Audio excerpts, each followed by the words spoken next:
Witness wapi? Mlikutana naye live? Ulikutana naye wapi? Yes, mimi nilikuwa napitia Facebook mara nyingi, mimi mtumiaji mitandao ya kijamii.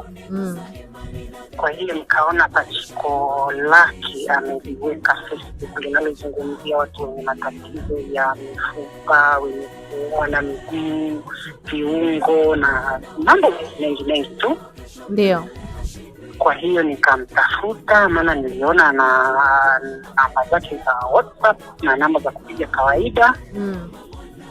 Basi kwa jinsi nilivyokuwa nimelala kitandani na hali ilivyokuwa mbaya, nilihangaika kweli na tatizo hili, kabidi nimtafute.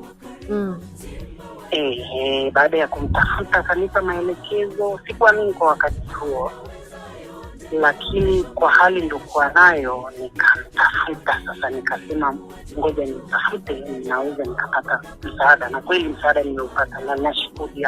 Ndio. Na dozi uliotumia, umetumia dozi ya muda gani mpaka imekupa matokeo hayo mazuri zaidi? Nimetumia takriban siku 18 sasa hivi, maana nimechukua dozi ya siku 15. Ndio. Na aliniambia kwamba tatizo langu mpaka liishe vizuri natakiwa nitumie dozi kamili ambayo ni mwezi mmoja. Ndio.